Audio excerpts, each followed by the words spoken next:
Everyone. Thank you, all the friends who are tuning in.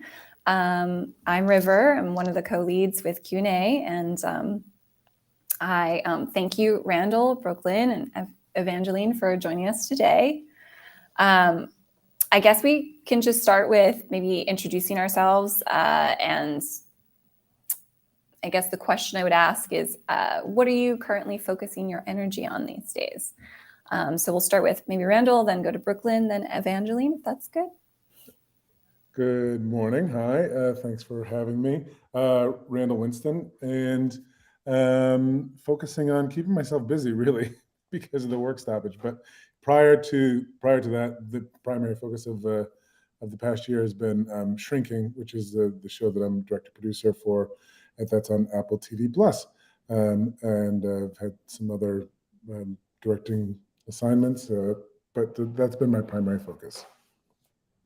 Very cool. Hi, my name is Brooklyn Webb.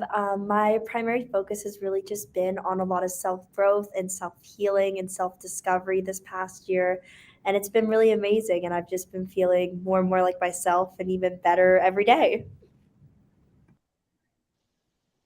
Hi, everyone. I'm Evangeline Elder. I'm focused on Essence Fest right now, headed out to New Orleans on Friday and doing a really cool activation with Dove, which is stressing me out. Besides that, I'm focused on trying to take a break after all these projects and just like, I don't know, go to Mexico and stay in the resort or something and drink margaritas. So wish me luck. Sounds awesome. Very fun things all around. So we'll start with Randall.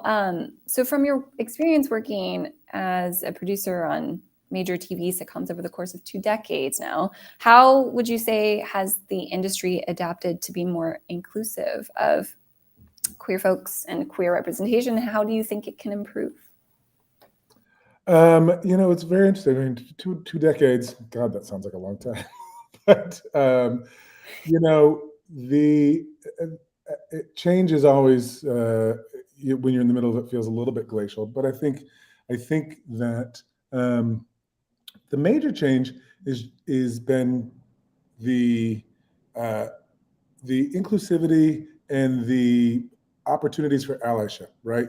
So when I got into the business, for I think queer people and people of color, to be in. There were many times when I sat at the big table and I was, the only, or the raisin in the oatmeal, or some analogy to a room where absence was not noticed. And I think that has changed in the last 20 years. And I think that, we're fortunate to be in a business that has the change makers and in a lot of ways, the tastemakers. I mean, I remember Will and Grace changed the world, and so in our business, I think the exposure for people to have the opportunity to be exposed in their home to different ways that people are living their lives and see queer people, and so that's been the big change. There's been an ebb and flow of that, of what we're putting out there. I think what I'm concerned about right now is it feels like there's some regression about people taking risks, and our creative partners, the writers that are on the line now, and the stories that they tell, to be included in the room, and for it not to be for it to be recognized as not just an improvement, but as a reality and an opportunity, not as something that is a charity or something to be given away. It is the best version of us, and everybody's right to tell the story about their lived experience and to continue on that path. I think it's what's being carved out. We just need to stay the course. Yeah, thank you.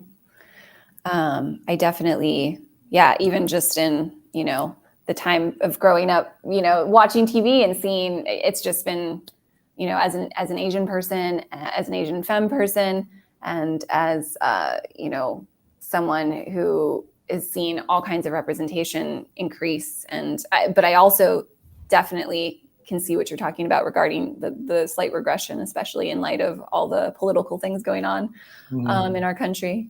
But thank you for sharing that. And similarly, I guess, Brooklyn, so as someone you're part of a generation after mine, right? That is, I think, is really cool that Gen Z has the largest population of people that are queer identifying. And just for instance, millennials, my generation's 11%, Gen Z is 20%. So during that, so given that, and during this period of time that we arguably have maybe the most visibility in media than we possibly ever have, I'm curious how it feels to be an openly queer creator for you. Like, are you conscious of that in terms of like how maybe other generations are not as, there aren't as many openly queer folks creating content? And so I guess I was just wanting to know, like, what are the joys of that and what are the challenges of being an openly queer creator? Definitely, I feel like some of the biggest joys is that not only has it been like it was other creators online that inspired me and made me feel able to come out and made me feel accepted. And kind of as time has gone on, it feels like more and more, even with my friends back in my hometown in high school before, because I had moved away during high school into LA, which was really the first time that I was around a lot of queer people, and I was brought together through social media that I was able to meet these people, which really made me feel so comfortable and supported. And the first time that I really, really connected with people. And even for my friends getting out of high school, a lot of them came out of the closet after that because they found that it was a lot more accepting. There was a lot less of that judgment.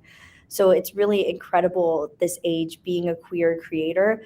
But as much as it's more and more of it is becoming accepted, which it should have been from the start. Everyone has the right to be who they are and love who they want to love. We can all, like, it's such a simple concept. However, there's so much more brutal pushback these days as they've seen it be accepted into media. So as we continue to push for everyone to feel that way and everyone to feel accepted, it gets a little bit harder and harder every day, I think, for a lot of people, just because, as you were saying, politically, it's getting a lot of pushback right now. For sure. Hello, welcome back, Evangeline. Can you hear us okay? Yeah, I saw my video disappear, but I was on. That was confusing, but I think we're good Oh, now. okay. Okay, cool. All right. So I was just curious. I wanted to ask you about Women Sound Off, and I was curious if you could speak a little bit more to the origin story of that, and what or who inspired you to create the platform.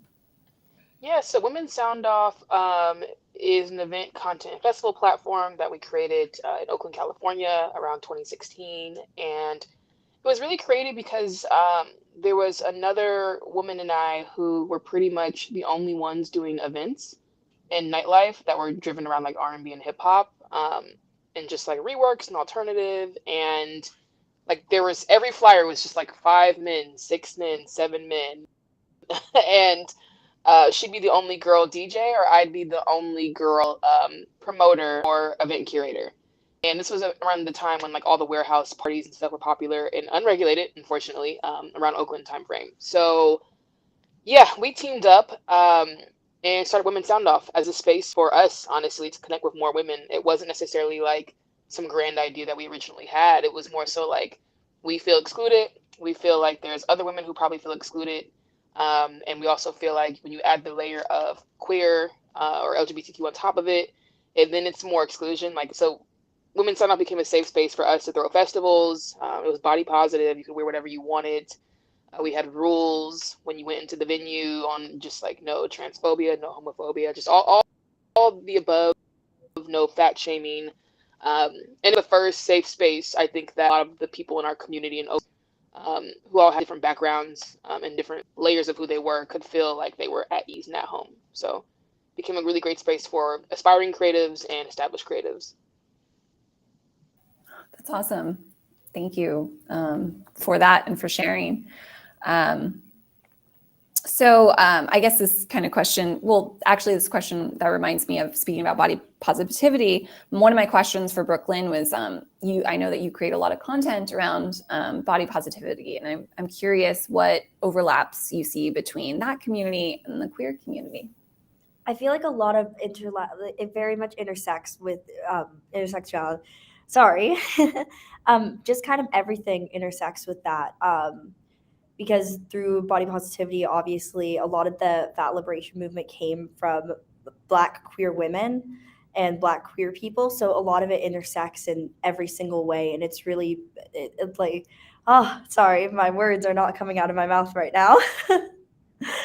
No worries, no worries. Yeah, and speaking to, intersectionality, which of course was originally conceptualized by Kimberly Crenshaw, a Black woman. It's a way of understanding how multiple marginalized identities overlap and inform, of course, like various levels of privilege and discrimination. So it's become, fortunately, a popular lens through which we can, analyze media today. And this question is kind of open to anyone. I was just kind of curious how, if and how this framework informs, your content creation or your practices, your work.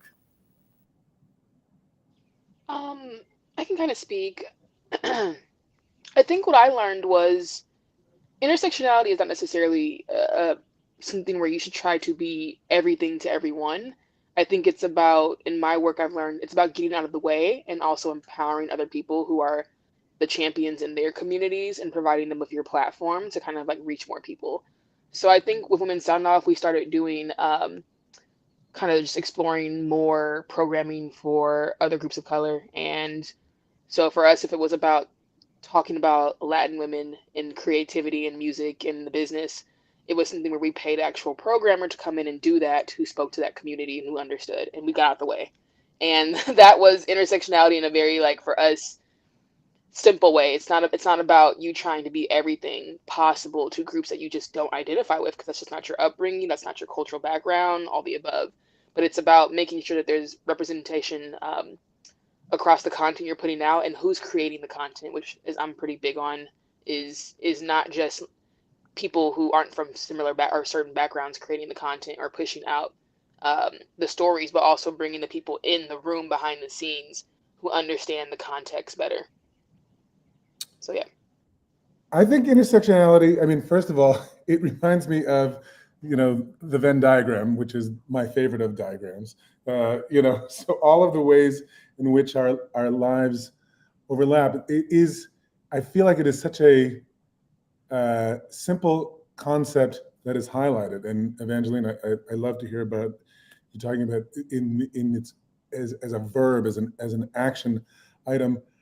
I find that it is also such a basic way in storytelling and in what we do that just creates the opportunity for common experience, which to me is always a great way for allyship. For in order to see an opposing point of view and have it not be contentious, you first have to see what's in common. Or maybe you don't have to first see it, but it certainly, I think, smooths the road and makes it and gives us a way to make a different point of view seen. So I think it is a critical piece of the puzzle, and those of us that have multiple places to share that intersectionality from, I think gives a bigger crossover point.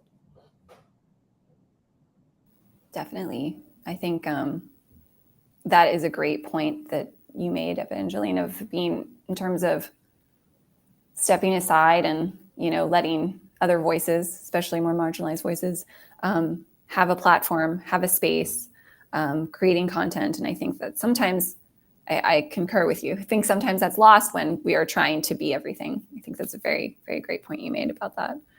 And so my next question was, and again, kind of for anyone, and in what ways do you find your differing and overlapping, of course, if you will, identities that working in concert with each other, or possibly in conflict by contrast? I think, again, if we go back, being maybe the senior member here,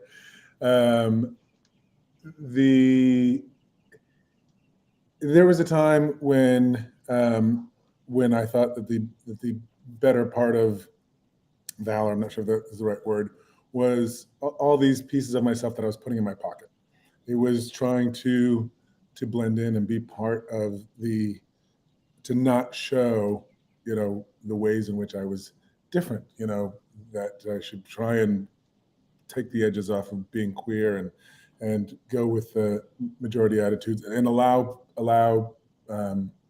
people to, when asked to be representative of entire groups, where I'm only an expert on my lived experience, so the ways in which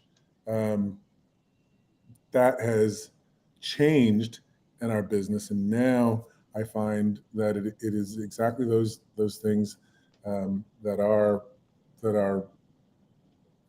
unique, are important to bring to the forefront, and important to be honest about, and important to give language to for my coworkers, and for the stories that we're telling.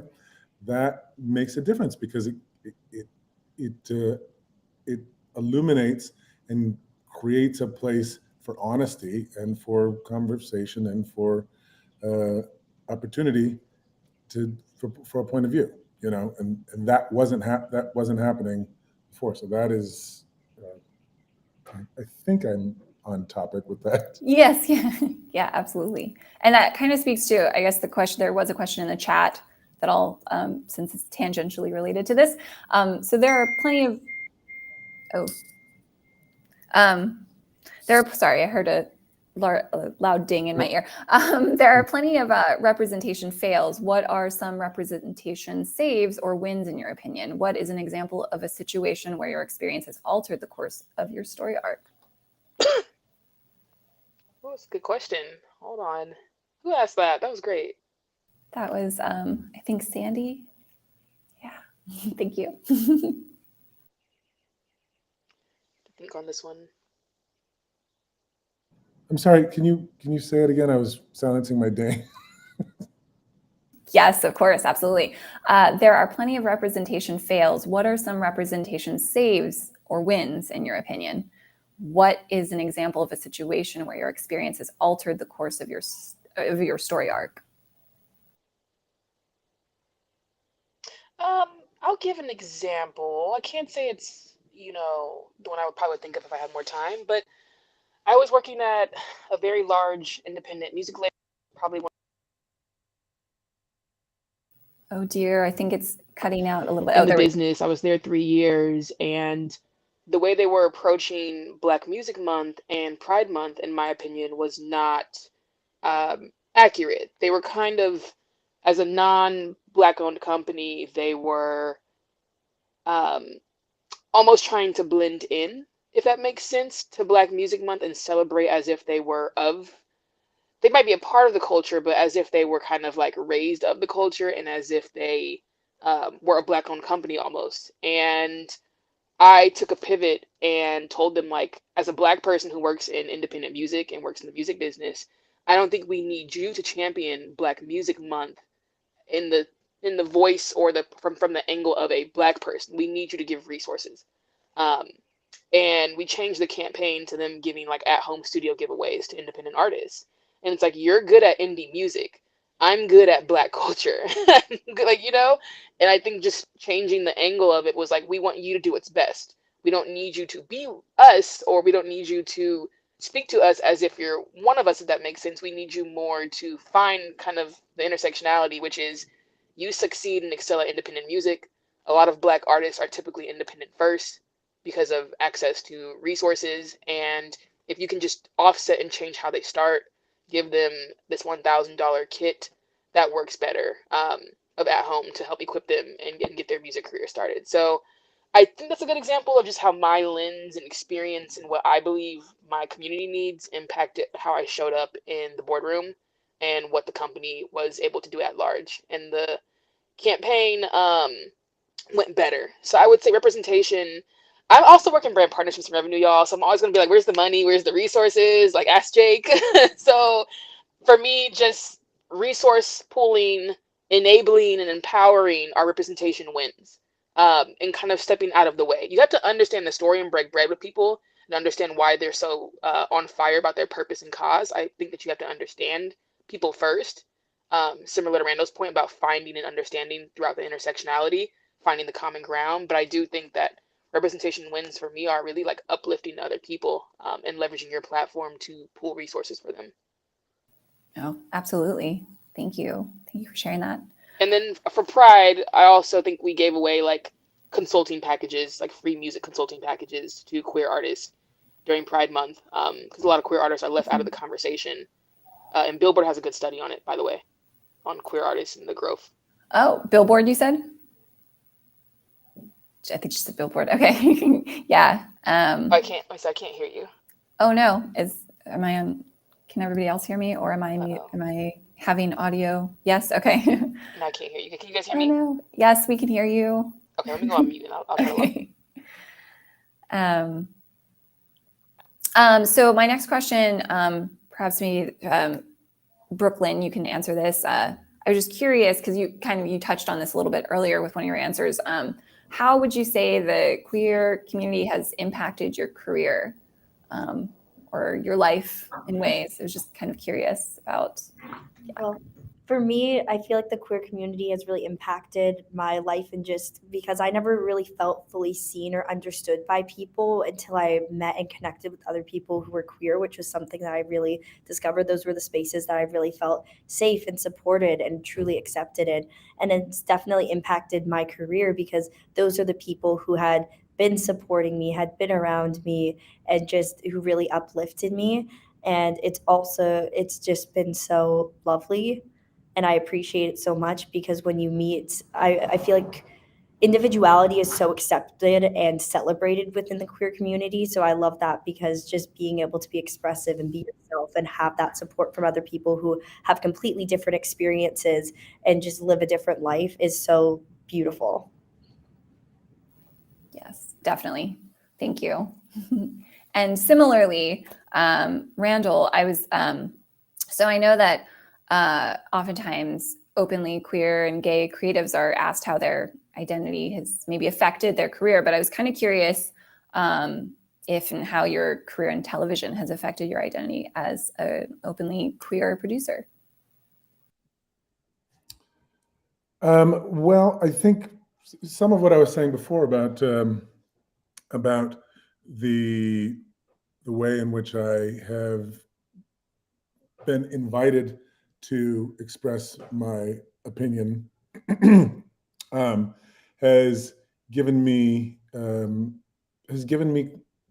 confidence and strength. You know, in the same way that Brooklyn's talking about, you know, how community is. I mean, look, community is everything, right? We all are, whether it be our queer community or our intersectional community of color or people who have community in church. There's all these things, and for me, it is in a lot of ways served as a backstop. You know, those times when I felt like maybe I wanted to go a little bit further out on a limb, and wanted to feel like there were people there that were important to me, that would support me and catch me if I fell, and it gave me confidence to say, especially as my career's gone on, to be in a room and say, well, you know, I think that this particular story could be expressed in a different way, or if I'm directing, saying to an actor, you know, listen, this is how this would make me feel as a gay man, or this is what I have been through in the past, and I don't think that line is right. It may be fairly nuanced, and that's happened.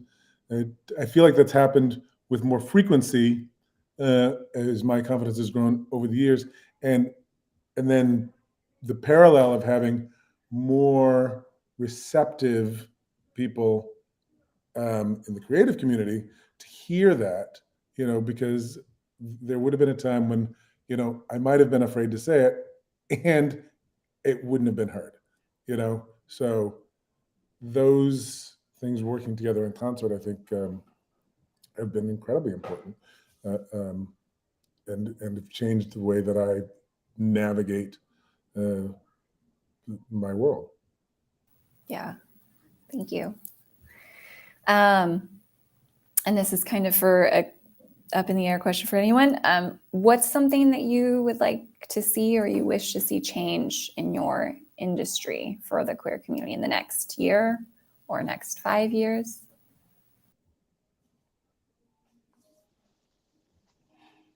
I think for the world of just brand partnerships and integrated marketing, I just want people to, seek out representation across content and deals all year long, and just humanize people all year. I love that we have the months to celebrate the different cultures and also different identities and intersectionalities. I just want to see as far as like resources and dispensing, who gets money, that it's something that we think about that everyone needs resources at any point in the year. It's a hard economy right now, especially, and the people who suffer the most during these kinds of like downturns tend to be people who have all of those layers. So just want to make sure that like, over the next 5 years that we really prioritize, people's humanity year round, not just when it's convenient for a fiscal budget, or, when things are closing or when you have leftover dollars. I think that the brand reps who are internal at a lot of these companies have so much power and they don't recognize it. As someone who constantly pitches for money and pitches these large campaigns, one campaign of mid six figures can feed close to, I'm probably hiring myself to fulfill that campaign. If I win it, I'm probably paying close to 15 to 20 people across freelancers, vendors, talent, influencers, from celeb all the way to just pure social influencers. So um, when you choose and empower the right program and you distribute the dollars to the right groups of people throughout the year, it does trickle down to your more DIY freelance creatives, which also tend to either check a queer box or a person of color box. So just want people to kind of understand internally. And I encourage people at, these companies and even on this call and in the chat to just make sure you're having constant conversation with your friends, who work at these companies and cut some of the checks, because they truly, determine a lot. And there's times where I'm pitching to, Jake kind of knows too, because we function in similar spaces, but there's times where I'm pitching to an entire agency on something that's Black or Pride related. And it is for hetero white women, who are running the culture budget. So just want to put things in perspective that, like, based on who's in the room, based on who cares enough, based on who may even have queer family members, and if they've broken bread with them enough, like all of those things subconsciously affect how the dollars are spent. So I'm hoping that over the next 5 years, we just see more conversations and more representation in the room, but also just more dialogue about the fact that the people who are in these rooms are the ones who really do control who gets the money. And how do we make sure that we penetrate those rooms? Yeah, thank you. Touching. To Evangelina's point, it's like following the money is incredibly important. I mean, I feel like in this moment, and obviously things are colored by the fact that we have this work stoppage going on, but so much is about money seems to create bravery in my industry about how many chances will be taken. And so when there's less money, and this will make there be less money to take chances with, I worry a lot about, what's going to get cut. When Warner Brothers got bought by Discovery and all the shows that got cut off of what was HBO Max, they seemed to be shows of underrepresented communities in majority. I've not done a study on that. That was my anecdotal perception of what was going on. I just did a show, a Norman Lear show with Laverne Cox. It's a show led by a trans woman in a storytelling way that I don't think has been done before, that I love and I think is really important and engaging. And I hope that the companies continue to invest, like you said, across the development slate, and that requires for there to be allies and champions and people who are part of the community in the room when they move the decimal point. Definitely.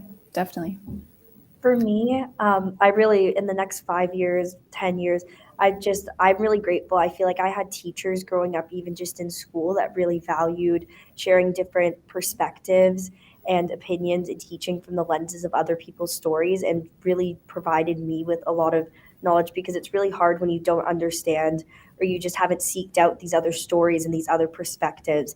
And it can provide just so many people from all around the world with so much more empathy towards other stories and getting these voices into spaces. So I just love to see more teaching all around, or even just people seeking it out, because it's there, it's on the internet, this representation in media and in so many places. So whether it's seeking it out and the people that are teaching it in the spaces, just bringing it more, because you can always get more perspective and more understanding of people and more empathy. Absolutely. Yeah. My next question was, speaking of representation in media, just kind of curious if there are any, particularly any queer artists or creators, actors that you are currently, I guess, whose art you're consuming right now that you'd like to share.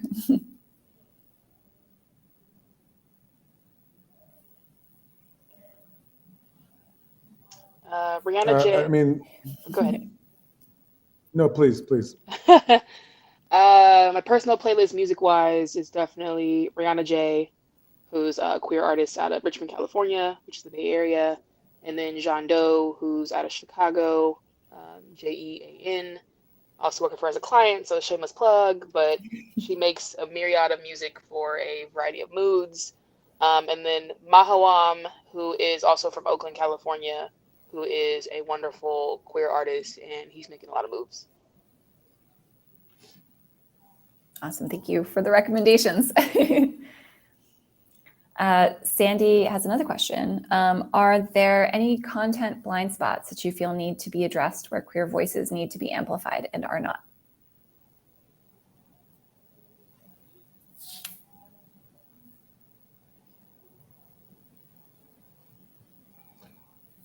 Yes. I don't know exactly what they Yeah. are. Exist. I mean, for me, I would like to see, just as a, someone who loves film, quite a cinephile, I would love to see more content created by queer artists, like behind the camera. I feel like there are thankfully a lot of stories, but I feel like there could, of course, representation that could always be better. But that's something that I would like to see more of personally. Yeah, I just feel like more creative. Like there's so much more experiences. Like everyone around the world has a different experience in so many different ways. So if we keep creating more of these stories, just so much more perspective can be gained, like what you're saying. Yeah, thank you, Sandy, for the question. I think it is interesting that at least in building inclusive work environments, and that means across the crew, like I said on the Laverne Cox show and on a couple of other shows that I've done, when it's intentional that every department has people that represent, it makes a difference in the culture, so it's I don't know if it's a blind spot, but maybe it's a little bit invisible. There's lots of I was going to say old boy networks in some of the labor departments, and I think there's plenty of people in there that, given the opportunity and given the language and given the permission to ask the questions, and would be would want to be form allyship, but we have to be intentional about what's built behind the scenes as well as what's in front of the camera. Definitely. Like, just to kind of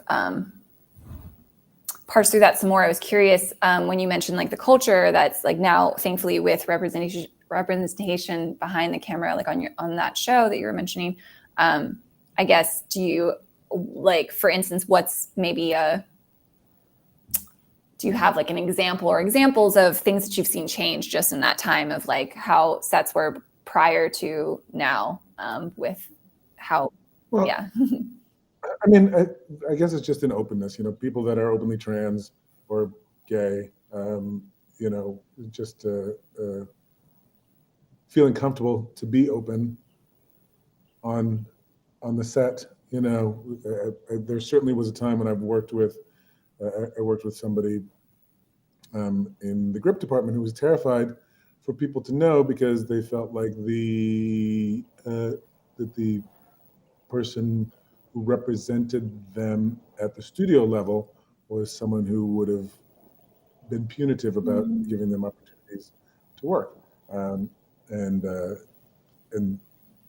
so that's a crushing place to work Yeah. from.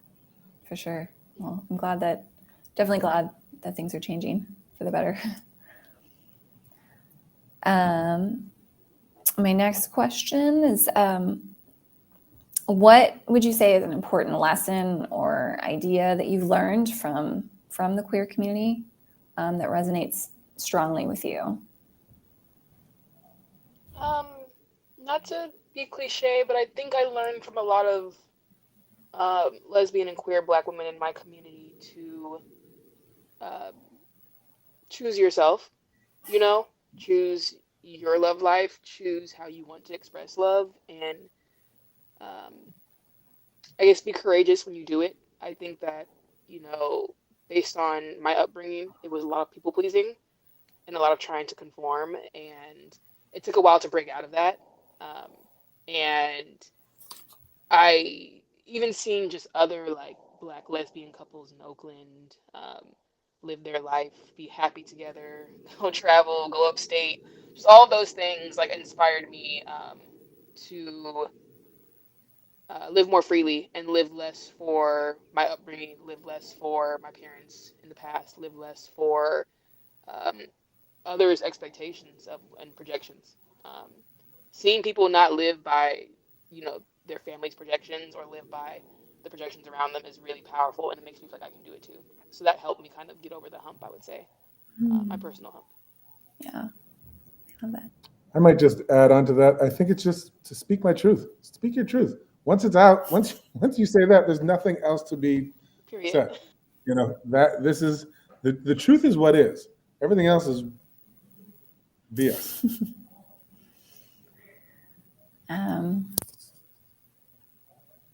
And let's see, what was my last question?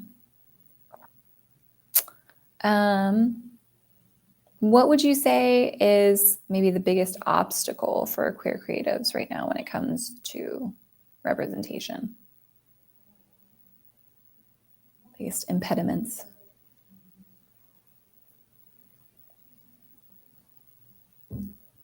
Okay. Resources. I'm always going to say resources. Yeah. To keep telling people to create something out of nothing is stressful and exhausting. And to the most marginalized groups, to continue creating something out of nothing, I don't believe it's um, magic or excellence that we want, that we think that we should be. It's not. It's imposed. It's not. I don't want to get into it, but um, that question is heavily loaded. But I'm always going to say resources and understanding. Like I said, I think those two go together. But I think that being misunderstood and not being even the effort to understand someone who's different than you on many different levels, I think that that's where a lot of the issues stem from. Um, And then resources too. Like I said, it is very exhausting to make magic every single day in the month as a creative.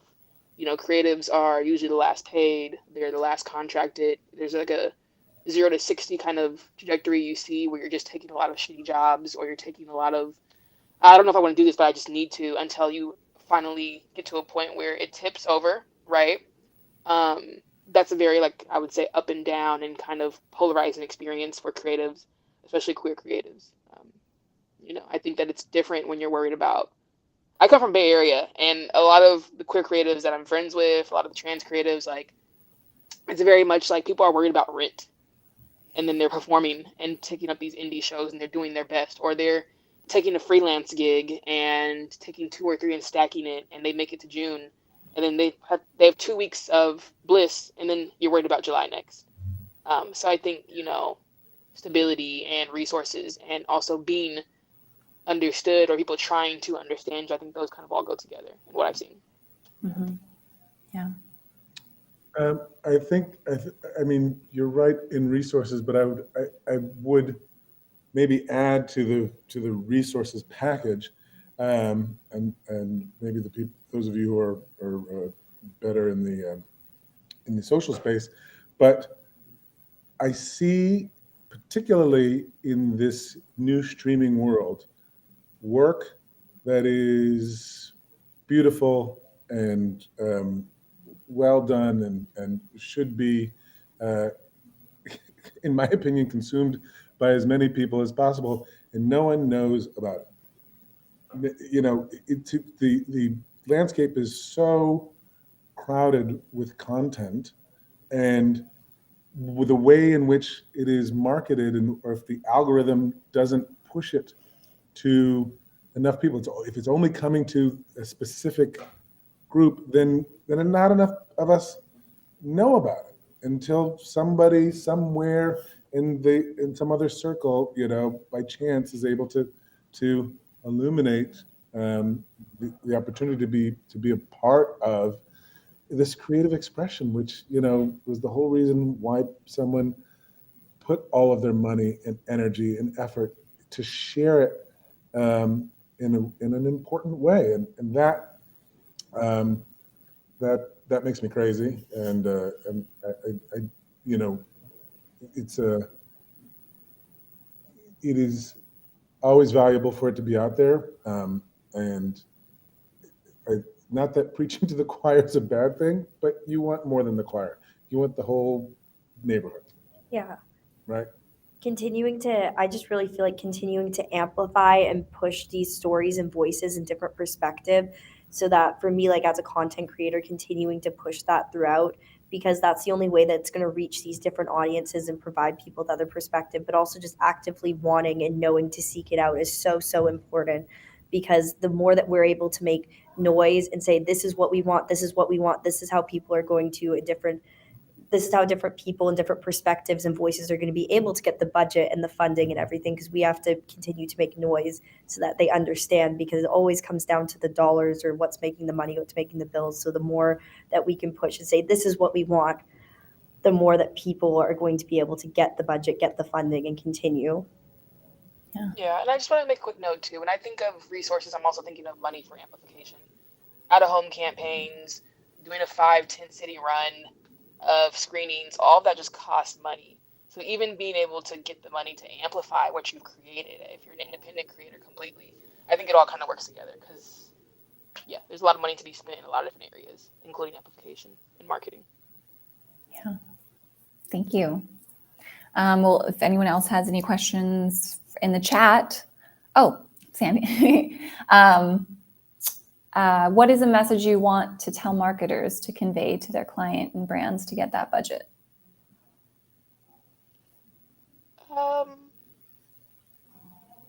Anyone, feel free to chime in, but from what I've been seeing, people are very data driven right now because of the economy. So I'll try and give like a real time answer for what I'm seeing in the market. Unfortunately, times it's okay. People want to know what the return is on why they're investing. If not, you're looking at a social impact DEI team internally at companies. It's either going to fall within the DEI social impact budget, or it's going to fall within the consumer marketing or PR and comms budget. And I think that just figure out what the strategy is, what you're going for. If you're thinking about trying to encourage people to spend more in those departments, because if you're going for consumer marketing, they're going to want to see, okay, well, how does that community spend?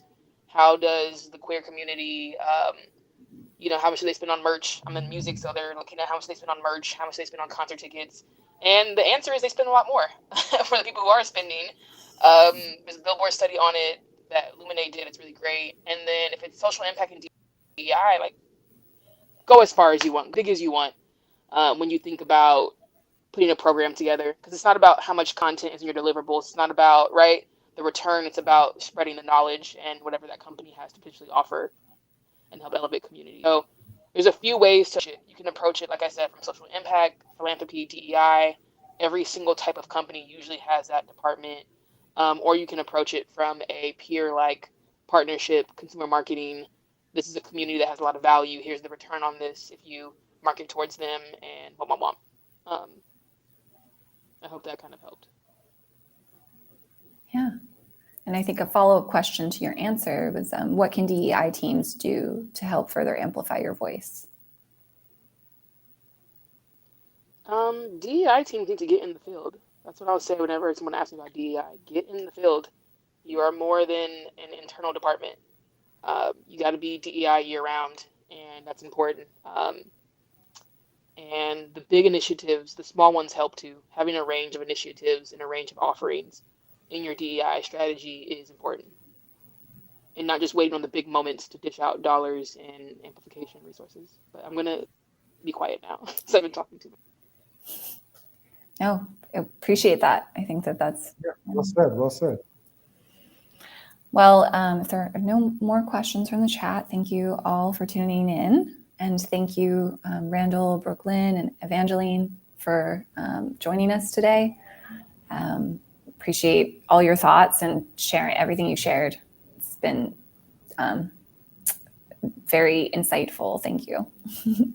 Thank you so much for having me. Yes, thank you.